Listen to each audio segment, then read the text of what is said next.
देखिए ये डेरिवेशन जो है लगभग हर क्वेश्चन में सेट में रहता है, 5 नंबर में, कहीं 3 नंबर में। ये 5 नंबर के लिए है। पेपर का सेट कितना है? 3, 4, 6 FY, ठीक है। और बोर्ड यूपी है, क्लास 12 है। बाकी कोई सा भी बोर्ड हो सबके लिए इम्पोर्टेंट है, लेकिन ये हम पर्टिकुलर आपको बताया ना कि पेपर यूपी के पेपर में आया था 2024 में। इसमें क्या है, हमारे पास इलेक्ट्रिक डाइपोल जिसको वैद्युत द्विध्रुव कहा जाता है, इसके निरक्षी बिंदु पर वैद्युत क्षेत्र की तीव्रता जिसको इलेक्ट्रिक फील्ड कहा जाता है, उसका सूत्र फाइंड करना है। ठीक है, कैसे करेंगे देखते हैं। आसानी से कर लेंगे, कोई दिक्कत नहीं होगी। सबसे पहला काम है कि आपको इलेक्ट्रिक डाइपोल का डायग्राम बनाना होगा। ये हमारे पास क्या है, ये हम मान लेते हैं वैद्युत द्विध्रुव है, ठीक है। इसके बीच की दूरी जो है वो मान लेते हैं 2a है। क्या है? 2a है। कहीं कहीं पर इसको 2l भी कहा जाता है, ये कंफ्यूज मत होना। 2a माने या 2l माने कोई दिक्कत नहीं है। अब यहाँ पे मान लेते हैं इसका जो चार्ज है वो -q है और इसका जो चार्ज है वो +q है, ठीक है। इसमें एक बीच में पॉइंट है, पॉइंट O मान लेते हैं। ये बीच में पॉइंट है, जब बीच में हो जाएगा मिडिल में तो ये डिस्टेंस हो जाएगी a, ठीक है। और ये वाली डिस्टेंस भी हो जाएगी a। ये सारी बातें लिख देना कि हमने माना कि एक द्विध्रुव है, वैद्युत द्विध्रुव है, जिनके बीच की दूरी 2a है। उसमें एक चार्ज -q है, दूसरा चार्ज +q है, सेम डेंसिटी के हैं। अब इसका पॉइंट सेंटर O है। सेंटर O से एक पॉइंट यहाँ पर हम मान लेते हैं, एक पॉइंट यहाँ पर है, उस पॉइंट को कह सकते हैं P मान लेते हैं, ठीक है। तो उसको मान लेते हैं कि P पॉइंट है, यहाँ पे दिखा देते हैं। P पॉइंट की जो डिस्टेंस है, P पॉइंट की जो डिस्टेंस है, यहाँ से जो दूरी है वो दूरी क्या है, वो मान लेते हैं दूरी r है। क्या है? r है। ये जो दूरी है वो स्मॉल r है, ठीक है। ये सब लिख देना कि द्विध्रुव के सेंटर O से r दूरी पर एक पॉइंट P है, जहाँ पर हमें वैद्युत क्षेत्र की तीव्रता निकालनी है। वैद्युत क्षेत्र की तीव्रता बोले तो हमें ये इलेक्ट्रिक फील्ड निकालना है। तो अब क्या करेंगे, यहाँ से हम क्या करते हैं, क्योंकि ये क्या है, ये माइनस चार्ज है। अब यहाँ से हमें निकालना है, क्या निकालना है? वैद्युत क्षेत्र की तीव्रता। ये हम सीधी लाइन खींचेंगे। देखो इलेक्ट्रिक फील्ड का जो मोमेंट होता है वो अगर कोई चार्ज पॉजिटिव है तो उससे दूर जाएगा, अगर कोई चार्ज निगेटिव है तो उसकी ओर आएगा। बात समझना, इलेक्ट्रिक फील्ड की खासियत होती है, अगर कोई निगेटिव चार्ज है तो इलेक्ट्रिक फील्ड उसकी तरफ आएगा, अगर पॉजिटिव चार्ज है तो दूर जाएगा। तो ये निगेटिव चार्ज है तो इलेक्ट्रिक फील्ड इसकी तरफ आएगा। तो इसका इलेक्ट्रिक फील्ड की डायरेक्शन दिखा दो कि इलेक्ट्रिक फील्ड ऐसे आ रहा है। ये बात समझ में आ गई? ये डायरेक्शन मैं इस तरफ क्यों दिखा रहा हूँ, क्योंकि इलेक्ट्रिक फील्ड इसकी तरफ आएगा, डायरेक्शन। ये हमारा कौन सा चार्ज है? पॉजिटिव चार्ज है। तो पॉजिटिव चार्ज की वजह से इलेक्ट्रिक फील्ड यहाँ पर निकालना है हमें, ठीक है। एक मिनट, थोड़ा सही से बना लें।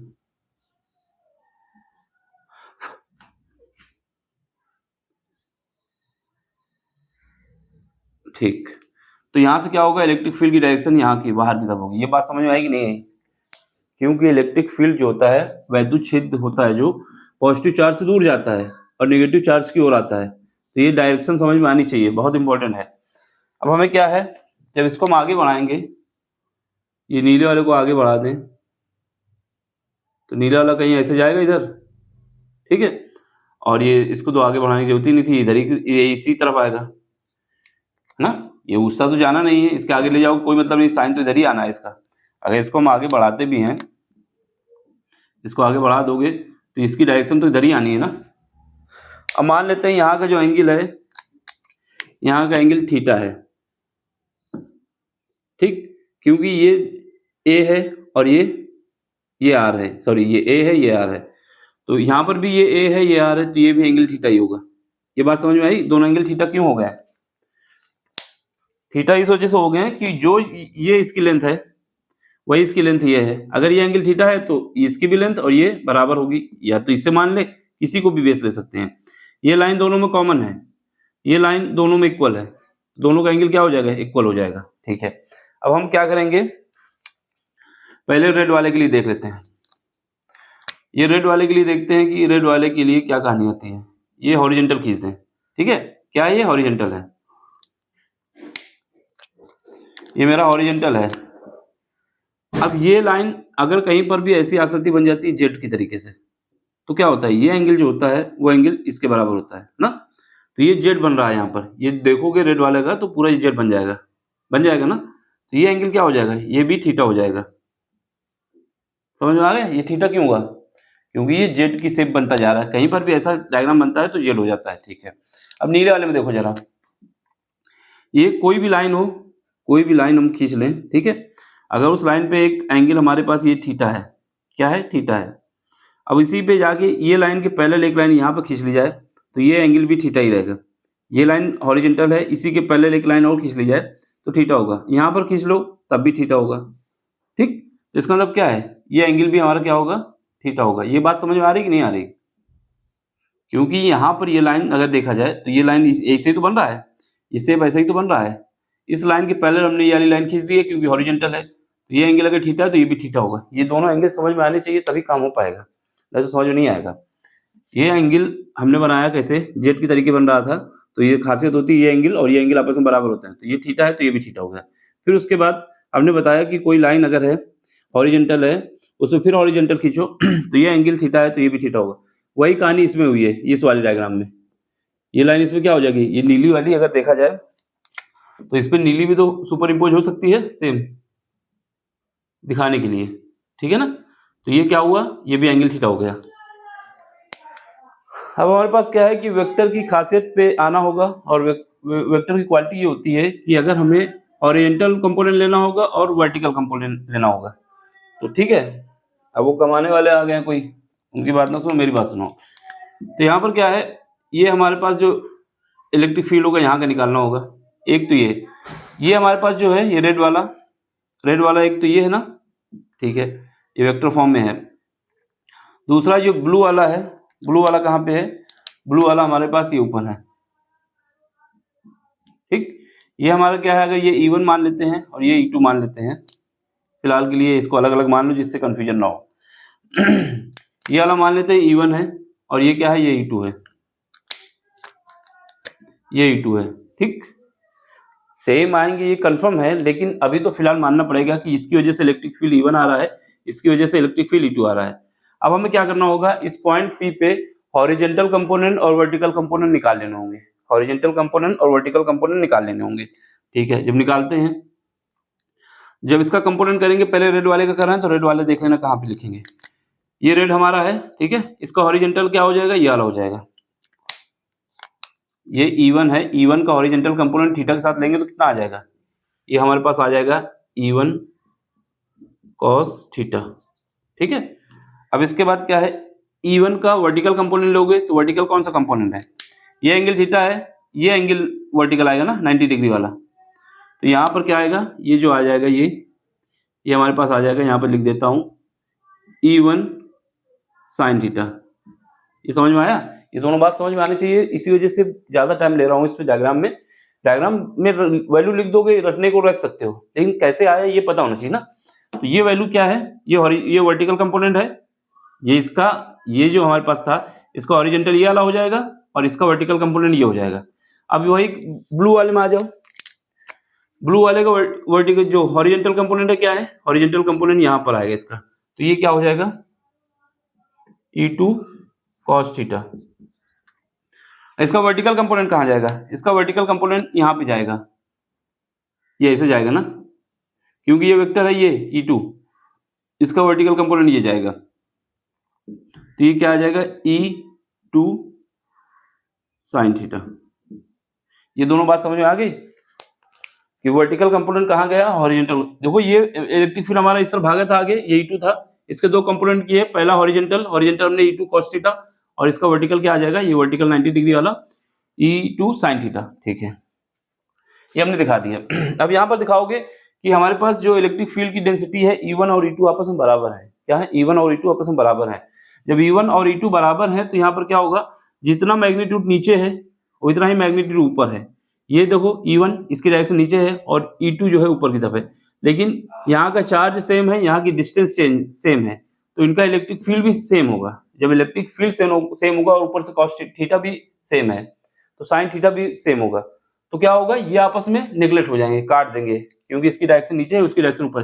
लेकिन ये देखो, रेड वाला भी हमारा इस तरफ जा रहा है और जो हमारे पास ब्लू वाला है, ये दोनों एक ही तरफ जा रहे हैं, तो इसमें नेट इलेक्ट्रिक फील्ड आएगा। लेकिन इसकी वजह से जो हमारे पास परपेंडिकुलर कंपोनेंट है वो जीरो हो जाएगा, कट जाएगा आपस में, ठीक है। अब ये जो लैंग्वेज लिखनी थी वो लिख लेना। क्या लिखना था कि मान लेना, एक बार बोल दे रहा हूं, इसको लिख लेना। लैंग्वेज में लिख देना कि माना एक इलेक्ट्रिक डाइपोल है जो वैद्युत द्विध्रुव है, हिंदी में लिखना वैद्युत द्विध्रुव है, जिसका चार्ज -q + q है। दोनों एक दूसरे से 2a दूरी पर रखे हुए हैं। बिंदु O जो कि डाइपोल का मिड पॉइंट है, सेंटर है, उससे r दूरी पर एक बिंदु P है, जहां पर हमें इलेक्ट्रिक फील्ड की तीव्रता निकालनी है, वैद्युत क्षेत्र की तीव्रता निकालनी है, ठीक है। अब इसके बाद बताएंगे कि इसका जो वर्टिकल कंपोनेंट है इलेक्ट्रिक फील्ड E1 और E2 का, ये आपस में एक दूसरे के अपोजिट हैं, इस वजह से ये नेगलेक्ट हो जाएंगे, क्योंकि इनकी डिस्टेंस भी सेम है और मैग्नीट्यूड भी सेम है, ठीक है। अब इसके बाद इसका डेरिवेशन कर लेते हैं, ठीक है। तो सबसे पहले क्या करते हैं, सबसे पहले हमारे पास E1 sin theta minus E2 sin theta बराबर कितना आएगा, बराबर 0 हमारे पास। ये हमारा नेट, ऐसे नहीं लिखो, ऐसे नहीं लिखो, पहले हम क्या करते हैं, लंबवत एट पॉइंट P लिखोगे, पॉइंट P पर वैद्युत क्षेत्र की तीव्रता, ठीक है, वैद्युत क्षेत्र की तीव्रता, ठीक है। इसमें लिखो सबसे पहले हमारा इलेक्ट्रिक फील्ड जो होगा E net is equal to E1 cos theta plus E2 sin theta, sorry cos theta, ठीक है। ये लाइन जरूर लिख देना कि हमारे पास जो परपेंडिकुलर जो लंबवत कंपोनेंट है ये पॉइंट P पे 0 है, ठीक है। क्यों 0 है ये हमने पूरी डिटेल आपको बताई है। अब ये हमारा कौन सा है, हॉरिजॉन्टल है, यानी हॉरिजॉन्टल को हिंदी में कहते हैं क्षैतिज, ये लिख देना क्षैतिज कंपोनेंट है ये, ठीक है। अब यहाँ से क्या है हमारे पास, अगर हमारे पास फार्मूला एक देखा जाए, क्या फार्मूला देखने को कह रहा हूँ मैं, कि अगर हमारे पास कोई चार्ज ये है, चार्ज हमारे पास मान लेते हैं P है, ठीक है, चार्ज Q है, इस चार्ज से r दूरी पर हमें इलेक्ट्रिक फील्ड निकालना है। चार्ज हमारा Q है, उससे r दूरी पर एक इलेक्ट्रिक फील्ड निकालना है, कितनी दूरी पे, r दूरी पे। तो उसके लिए जो फार्मूला होता है E = होता है 1/4πε0 और Q/r²। ये इलेक्ट्रिक फील्ड का फार्मूला हमें याद होना चाहिए, ठीक है। क्या होता है 1/4πε0 Q/r², ठीक है। अब इसको हमें याद होना चाहिए। तो यहाँ पर देखो, ये हमारे पास पॉइंट क्या है, पॉइंट इसको A मान लेते हैं, ये पॉइंट हम B मान लेते हैं, और ये वाला पॉइंट तो P है ही है। तो यहाँ पर देखो हमें क्या है, इससे इस पॉइंट पे निकालना है, तो हमें ये वाली दूरी चाहिए, ये वर्टिकल दूरी, क्योंकि हमें वर्टिकल चाहिए, ये दूरी नहीं चाहिए, ये वाली दूरी चाहिए। तो यहाँ पर क्या है, ट्रायंगल, त्रिभुज, कौन सा त्रिभुज है, PAB। इसमें क्या है कि हमारे पास जो एंगल, इसको B ना कह के O पे देखो, ये वाला ट्रायंगल देखो, ये इतना देखो, ये ज़्यादा बड़ा हो जाएगा, फिर ये हमारे पास हो जाएगा O, PAO, ये वाले ट्रायंगल की बात कर रहा हूँ मैं। इसके यहाँ पर क्या है, हमें क्या निकालना है, में AP हमें फाइंड करना है। AP क्या है, AP कण है, AP कण है ना। अब कण है और यहाँ पर एंगल जो O है वो 90 डिग्री है। ये वाला एंगल कितना है, ये 90 डिग्री है ना, सीधे पे है। तो यहाँ से क्या होगा, पाइथागोरस प्रमेय लगाओगे, तो पाइथागोरस प्रमेय लगाओगे तो यहाँ से क्या आएगा, AP का स्क्वायर, AP जो है हमारे पास कण है, ये AP क्या है, कण है, ये हमारे पास क्या है, A², और इसके बाद ये क्या है, R²। तो यहाँ से हमारे पास AP बराबर आ गया, यही बराबर होगा किसके, BP के। क्यों, क्योंकि ये भी सेम ट्रायंगल है। तो हमारे पास ये पता चल गया कि अगर हमें AP लिखना है, AP स्क्वायर लिखना है तो A square plus R square, और BP लिखना है तो क्या है A square plus R square. यहाँ से हम कॉस थीटा भी निकाल लेते हैं। क्यों? क्योंकि हमें कॉस थीटा का भी यूज करना है। तो कॉस थीटा निकाल लो। कॉस थीटा क्या होता है? कॉस थीटा होता है ये एंगल हमारा कॉस थीटा है, इसका बेस डिवाइडेड हाइपोटेनस, यानी आधार को डिवाइड कर दिया जाए कर्ण से तो हमारे पास कॉस थीटा निकल आता है। तो आधार क्या है? आधार हमारे पास है AO, और बेस जो हाइपोटेनस है वो क्या कर्ण है, जो क्या है वो AP है। ठीक है, अब हमको इसको AP का अंडर रूट में रखना होगा। तो यहाँ पर क्या है, AO क्या है? R है, और ये क्या है? ये हमारे पास अंडर रूट के अंदर है। सॉरी, AO ये है ना, ये डिस्टेंस R नहीं A है, ये डिस्टेंस हमारी है ना, आधार तो ये है ना, ये हमारे पास A है। यहाँ से क्या आ जाएगा? R square plus A square. ये बात समझ में आई? इसकी वैल्यू हमने रख दी है AP का वर्गमूल लेके। तो कॉस थीटा भी हमने निकाल लिया है। ठीक है, अब हमारे पास क्या है? इलेक्ट्रिक फील्ड निकालना है। E net is equal to E1 की वैल्यू क्या रखोगे? 1/4 पाई एप्सिलॉन नॉट। यहाँ से E1 निकल रहा है, E1 ये है 1/4 पाई एप्सिलॉन नॉट। चार्ज क्या है? Q। याद रखना, चार्ज को मैग्नीट्यूड रखना है, निगेटिव से मतलब नहीं है। क्या रखना है? मैग्नीट्यूड। यहाँ पर माइनस मत रख देना, केवल हमें मैग्नीट्यूड रखना है। ठीक है, 1/4 पाई एप्सिलॉन नॉट, और ये परपेंडिकुलर डिस्टेंस है इसकी, इस पॉइंट की। ये कितना है? ये हमारे पास है AP स्क्वायर, AP का स्क्वायर। ठीक है, तो यहाँ से क्या आएगा? दूसरी बार में क्या आएगा? 1/4 पाई एप्सिलॉन नॉट, जो दूसरा वाला है, ये पहले वाले की था, अब दूसरा वाले का 1/4 पाई एप्सिलॉन नॉट। चार्ज क्या है? ये है, ये हमारे पास Q है। याद रखना है, मैग्नीट्यूड रखना है, और डिस्टेंस क्या है? BP का स्क्वायर। ठीक है, और याद रखना हमने कॉस थीटा दोनों से कॉमन ले लिया है, क्योंकि कॉस थीटा दोनों में था, तो ये वाला कॉस थीटा हमने दोनों से कॉमन लेके यहाँ लिख दिया है। यहाँ तक बात समझ में आई? तो आगे बढ़े। ये तो फार्मूला था, साइड में लिखना तो लिख लेना। कॉस थीटा हमने कॉमन लिया है। अब यहाँ से हमें क्या करना है कि AP की वैल्यू और BP की वैल्यू रख देना है। ठीक है, और कॉस थीटा भी रख देना है। और यहाँ से हमने देखा है कि AP स्क्वायर BP स्क्वायर दोनों आपस में बराबर हैं, तो यहाँ से AP और BP भी कॉमन लिया जा सकता है। 1/4 पाई एप्सिलॉन नॉट भी कॉमन लिया जा सकता है, Q भी कॉमन लिया जा सकता है, सब कुछ कॉमन हो सकता है ना। तो यहाँ से कॉमन भी ले लेते हैं और वैल्यू भी पुट कर देते हैं। तो कुल मिला के हमारे पास क्या आएगा? 1/4 पाई एप्सिलॉन नॉट। ठीक है, और ये क्या आ जाएगा? यहाँ से हमारे पास आ जाएगा Q। ठीक है, यहाँ पर इसका स्क्वायर रख देते हैं, वैल्यू जब रखोगे तो क्या आएगा? A square plus R square. यहाँ पे दिख रहा है? ठीक है, इधर आओगे, इधर भी करोगे यही, तो यहाँ पे क्या? यहाँ पे भी आएगा 4 पाई एप्सिलॉन नॉट, और यहाँ पर Q है, डिवाइड क्या है?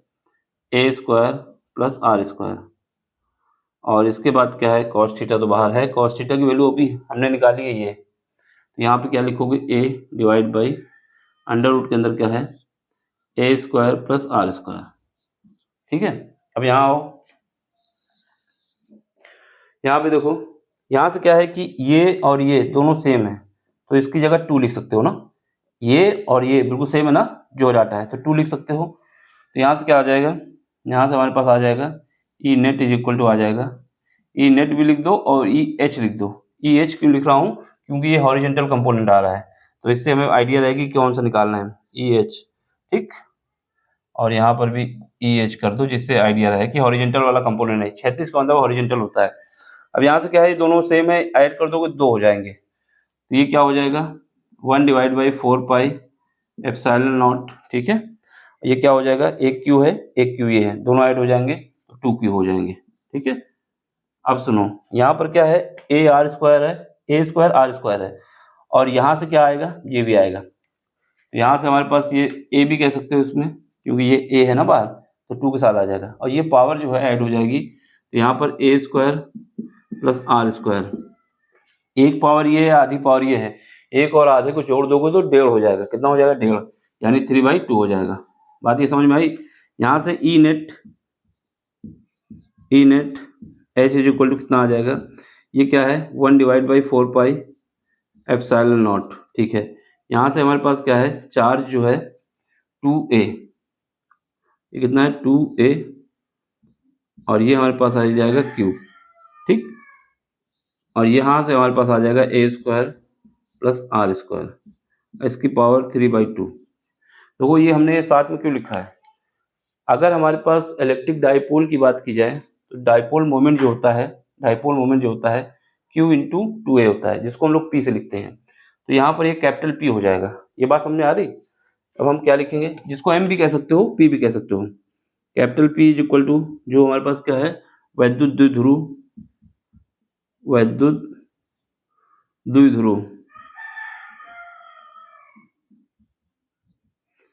इज इक्वल टू क्या होता है, Q चार्ज इंटू 2A। तो यहाँ पर हम क्या लिख देंगे, ई नेट, जो कि हॉरिजेंटल वाला पार्ट आया है, बाकी तो वो 0 ही हो गया है, 1/4 पाई एप्सिलॉन नॉट। ये हमारे पास आ जाएगा कैपिटल P, वेक्टर फॉर्म में रखो, कैपिटल P की जगह ये आता है। यहाँ से ए स्क्वायर प्लस आर स्क्वायर की पावर कितना आ जाएगा, 3/2। तो ये तो हमारे पास आ गया, ठीक है। एक तो हमारे पास ये डेरिवेशन हो गया। अब इसी में आगे देखो क्या करना है, इसी में ये करना है कि अगर R जो है बहुत ही ज़्यादा बड़ा है, यानी डिस्टेंस बहुत दूर है, और A जो है बहुत छोटा है। बात सुनना, अगर R बहुत बड़ा है, A बहुत छोटा है, तो हम A को 0 की तरफ दे सकते हैं, यानी इसकी जो लेंथ है ये इसको छोटा।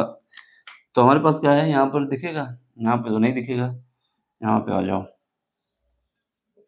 यहाँ पे देखो, अगर हमारे पास R की वैल्यू बहुत ही ज़्यादा बड़ी है A से, तो यहाँ से A जो है वो 0 की तरफ चला जाएगा, यानी एकदम 0 मान सकते हैं। तो तब क्या होगा, यहाँ पर इफ लिख देना, ठीक है। ये क्या आ जाएगा, यदि लिख दो, हिंदी में डेरिवेशन है, तो यदि, ठीक है। तो यहाँ से ई नेट हॉरिजेंटल का मतलब है, हॉरिजेंटल वाला कंपोनेंट 1/4 पाई एप्सिलॉन नॉट, यहाँ से A की वैल्यू 0 हो जाएगी और ये P हो जाएगा, जिसको M भी लिखा जा सकता है। इसके बाद ये क्या हो जाएगा, ये 0 हो जाएगा, तो ये पावर क्या हो जाएगी, R³ हो जाएगी। क्यों, क्योंकि यहाँ स्क्वायर है, ये स्क्वायर से स्क्वायर कट जाएगा, तो ये निकल आएगा। तो यही हमारे पास डेरिवेशन है जो हमें निकालना था, ठीक है। इसके बाद ये तो हमने P पर वैद्युत क्षेत्र की तीव्रता 36, ठीक है। अब हम हॉरिजेंटल वाला भी लिख दें, 0 होता है फिर भी लिखना पड़ेगा। बिंदु P पर, और वर्टिकल को क्या कहा जाता है, 36 हो गया, वर्टिकल को हिंदी में बोलते हैं, याद नहीं आएगा इस टाइम पे, वर्टिकल P बिंदु पर वर्टिकल, अब हॉरिजेंटल वर्टिकल हमें याद नहीं आ रहा इस टाइम पे, ठीक है। बिंदु P पर वर्टिकल वैद्युत क्षेत्र की तीव्रता, वैद्युत क्षेत्र की तीव्रता, वर्टिकल को क्या कहते हैं भाई, अभी भी नहीं याद आ रहा, ठीक है। तो देखो वर्टिकल के लिए ये है कि हमारे पास ई नेट निकालना है, ई नेट और वर्टिकल निकालना है, ठीक है। तो यहाँ से क्या है, ई एक ऊपर जा रहा है, एक नीचे आ रहा है, नीचे वाला हम निगेटिव मान लेते हैं, E2 cos theta minus E1 sin theta, sorry sin theta cos theta नहीं है, ये sin थीटा है। देखो ये E1 नीचे आ रहा है और E2 ऊपर जा रहा है, तो जो नीचे आता है वर्टिकल में उसको नेगेटिव लेते हैं, जो ऊपर जाता है उसको पॉजिटिव लेते हैं, y एक्सेस और उसके। यहाँ पर E1 बराबर E2 है, इसलिए ई नेट वर्टिकल क्या आ जाएगा, 0 आ जाएगा। तो ये भी लिख देना बाद में, जिससे कोई कंफ्यूजन ना हो। ये वर्टिकल और हॉरिजेंटल का है फार्मूला। ये वर्टिकल 0 क्यों हो रहा है, ये बात बहुत इंपॉर्टेंट है। वर्टिकल 0 इस वजह से हो रहा है कि यहाँ पर क्या है, ये नीचे की तरफ आ रहा है, ये ऊपर की तरफ आ रहा है, जबकि हॉरिजेंटल में दोनों सेम डायरेक्शन में जा रहे हैं। तो यहाँ पर हमने मैग्नीट्यूड निकाल दिया, ठीक। समझ में आया तो लाइक शेयर सब्सक्राइब जरूर कर देना। डेरिवेशन बड़ा हो गया है बताने में, वैसे लिखने में बड़ा नहीं हुआ है, बस ये डायग्राम बनाना है, 1-2 पॉइंट लिखने हैं, फिर उसका निकाल देना है। हॉरिजेंटल कंपोनेंट निकाल लेना है, वर्टिकल कंपोनेंट निकाल लेना है, वर्टिकल वाला 0 आ जाएगा, हॉरिजेंटल पे ही डेरिवेशन का फार्मूला निकल जाएगा। इसको याद रखना है, इसके न्यूमेरिकल भी होते हैं, ठीक है। अब समझ में आया तो लाइक शेयर सब्सक्राइब और अपनी तरफ से सपोर्ट जरूर देना, जिससे और भी प्रॉब्लम आगे हो सके। अब आपको क्या करना है, अगर कोई क्वेश्चन समझ में नहीं आता तो टेलीग्राम का लिंक दिया गया है, वहाँ पर भेजना है।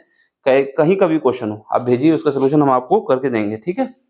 मिलते हैं अगले लेक्चर में अगले कॉन्सेप्ट के साथ। Thank you for watching. एक एक स्टेप बताया है कहाँ से क्या आया है, ठीक है, देख लेना, फिर उसके बाद बताएंगे।